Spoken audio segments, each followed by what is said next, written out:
In those first critical moments of life, some of our most vulnerable newborns are facing this silent, invisible battle.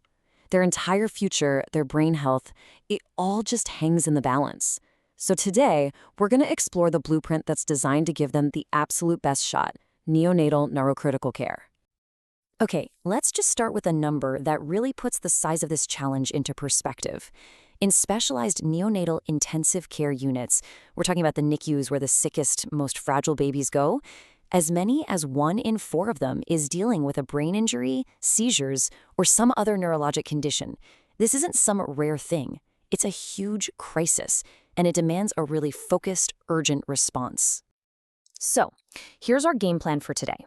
First, we're going to dig into this silent crisis of neonatal brain injury. Then, we'll look at the current situation, which is really a patchwork of care. After that, we'll get to the good stuff, the brain-focused solution.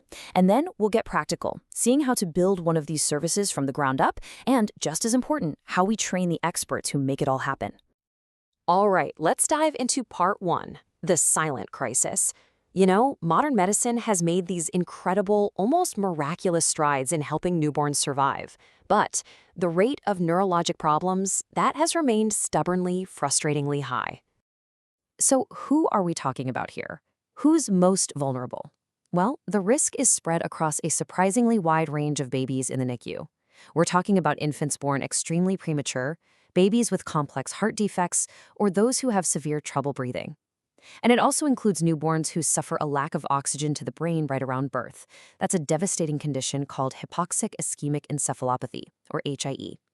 The bottom line is, for all our progress in just keeping babies alive, protecting the brain has become the next great frontier. And this brings us to a huge hurdle, what I'm calling the patchwork of care.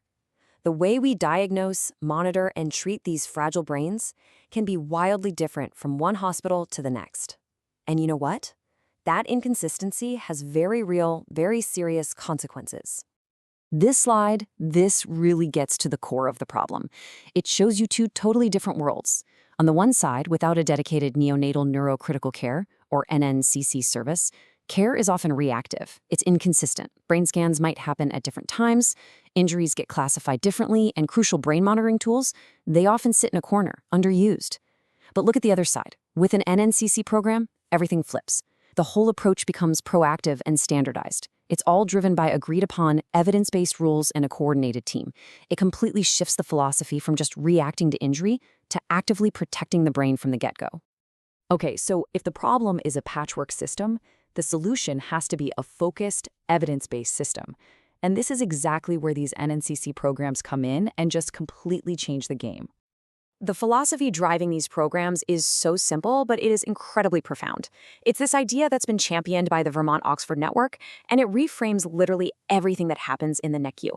Every single decision, from how you manage blood pressure to making sure a baby gets the right nutrition, is viewed through one lens. How does this impact the developing brain? All care is brain care. Simple as that. And here's the best part. It's not just a nice idea. It really works. The data is crystal clear. For babies with conditions like HIE, putting a dedicated neurocritical care program in place leads to real, measurable benefits. We're talking less severe brain injury, better and faster detection of seizures, which, by the way, are often totally silent in newborns, and they even get to go home from the hospital sooner. Okay, so this sounds great, right? But how do you actually build one? How does a hospital go from this great concept to a real functioning service that's saving brains every day? Well, it turns out there's a practical blueprint we can follow. And it all rests on these 5 key pillars. First, you have to define exactly which high-risk babies your program is going to serve. Then, you assemble the dream team of experts from different fields. Number 3, you've got to get the right gear, the essential equipment for advanced monitoring and imaging.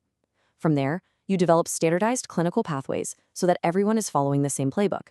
And finally, and this is so important, you plan for care that continues long after that baby leaves the hospital, because brain health is a lifelong journey. So let's look closer at that first pillar, the target populations. Who are we talking about? Well, programs usually start by focusing on infants with HIE and seizures, but they pretty quickly expand to include babies who've had a stroke or severe brain bleeds and other really complex conditions.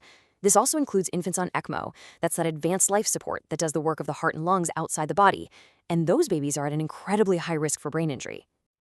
Now, that second pillar, the team, this is the absolute heart of the whole operation. And as you can see, it is a true collaboration. It's not just one doctor calling the shots. It's a whole crew of specialists. You've got the neonatologist leading the overall care, working side by side with a pediatric neurologist who is zeroed in on the brain. They're backed by specialized nurses, neuroradiologists who can read those tricky scans, surgeons when needed, and therapists who start the crucial work of rehabilitation right there in the NICU.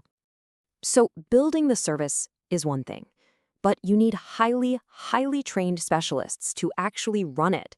And that has led to a whole new world of dedicated training programs designed to create this next generation of experts. This table gives us a really cool peek behind the curtain at what that training actually looks like. A one-year fellowship is broken down into these intensive blocks.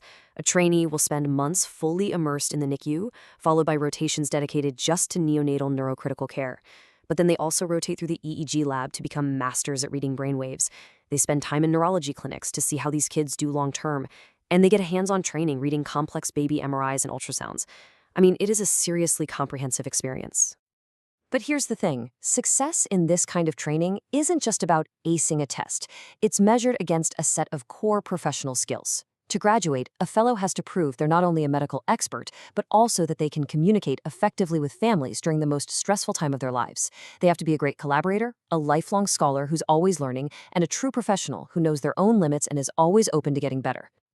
And when you zoom out, the ultimate impact of all this work is just profound. This quote captures the long-term vision perfectly. This isn't just about getting a tiny baby through a tough time in the NICU. No. It's about investing in that person's brain health capital. It's a foundation that will support their potential and their well-being for their entire life, and that even benefits generations to come. Which really leaves us with one final and I think challenging question. We have this incredible opportunity to fundamentally change the future for these vulnerable infants by making every single aspect of their care brain-focused. The blueprint exists. The evidence is there. So the only question left to ask is the care being provided truly brain care?